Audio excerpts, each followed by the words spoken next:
Hello, everybody. I missed you yesterday when I was at Fremont, but I bagged up all of your stuff. It's in a big bag with your name on it. Your math book, this math book right here, is in there. Your homework math book is in there. A book that has math practice tests and quizzes is in there. Your journal is in there. All of your shared reading books until the end of the year were in there for units 5, 6, 7, 8, 9, and 10. Those are all in there. Some work that I took off the wall that's yours is in there. Your photo that was on the outside of our classroom, a bunch of stuff. So I'm excited that you'll be able to pick that up soon, and I'll let you know as soon as Mrs. Trout gives me the go-ahead. All right, so this is telling time to the half hour. So you got to pick your own half hour or hour. For this clock, I'm going to make an hour. So I'm going to pick 2 o'clock. Remember, when we write o'clock, we write it with 00, and our longer hand, our minute hand, is going to go up. For this clock, I will do 2:30. So instead of being on the 2, I will be a little bit past the 2. And this time I will put it down, showing 30 minutes past 2, or 2:30. On this clock, I'm going to show 3 o'clock.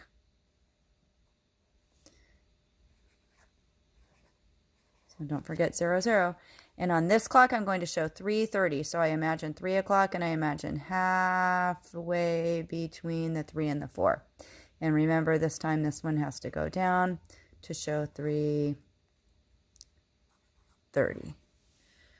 If I'm going to show 4 o'clock, where do you think I'll put the hour hand? If you said on the 4, then you are correct. If I am showing 4 o'clock, where will I put my minute hand? If you said up on the 12, you are correct. This is 4 o'clock. If I am showing 4:30, will I still put my hour hand on 4? No, I'll put it halfway between 4 and 5. And my minute hand will go up or down for 4:30. If you said down, you are correct. 4:30. And finally, I'm going to write 5 o'clock here. I'm going to draw 5 o'clock, so I'm going to put my hour hand on the 5. And o'clock means it's straight up, so I'm going to say that's 5 o'clock. Awesome. Hopefully you had a chance to do that. Let's look at the other side. It says for me to show the same time on both clocks, pick the hour and half hour time. So again, I'm choosing, so I'll do 6 o'clock here. And I'll do 6 o'clock. Over here, I wrote 1:30, but I never drew my thing. So 1:30 means half past 1. So this is how I write 1:30. If I'm going to do 6:30 here, this one's a little bit tricky. I'm going to go past the 6, and then this is going to be down. This is how I write 6:30. Awesome. 7, 8, 9. 5 and 3, I already know that's 8 because I imagine my hands.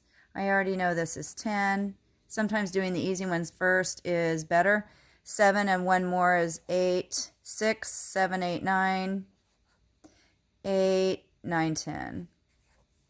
Over here, remember this is my total, so I'm going to count up to my total. So I'm going to go 4, 5, 6, 7, 8, 9, 10. And I see that 6 goes in the box. Also, I know that 4 and 6 are friends of 10. Here I have 8, and I'm turning it into 9. To turn 8 into 9, I know that I only need to add 1 more. All right, there we go.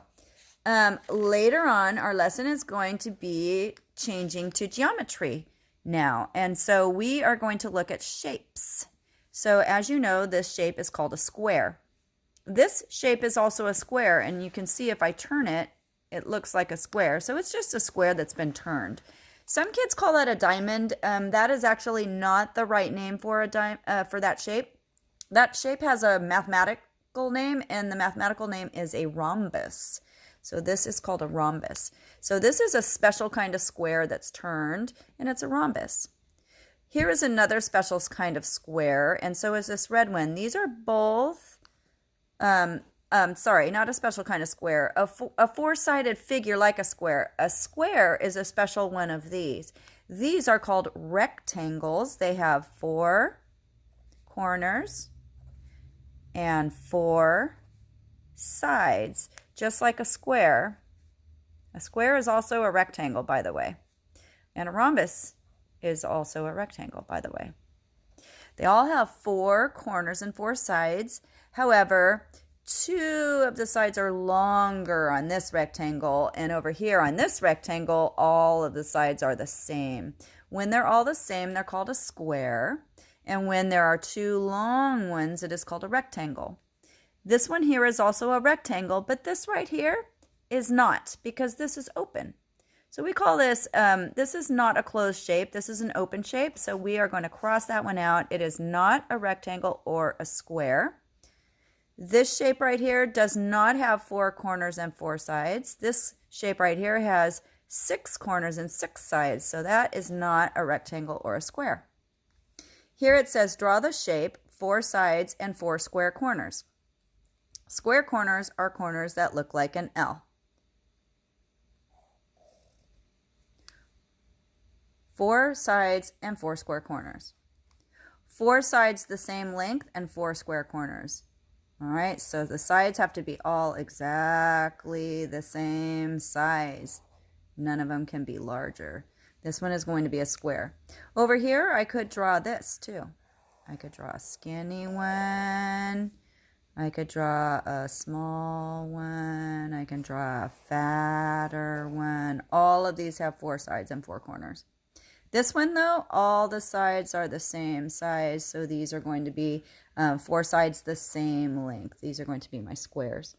Okay, so today we were learning about rectangles and squares. We learned that a square is a type of a rectangle and that it is a special rectangle because it has equal sides. Whereas the regular rectangle has 2 sides that are long and 2 sides that are short. So these 2 will be the same size and these 2 will be the same size, but they'll be one set of sides will be a little bit longer there. All right, so you can practice drawing rectangles and squares at home and understand that when the shape is not closed like this, it is not a shape. That is an open figure and it is not a shape. And this shape is called a hexagon, but it's not a rectangle or a square. Awesome. Happy math today.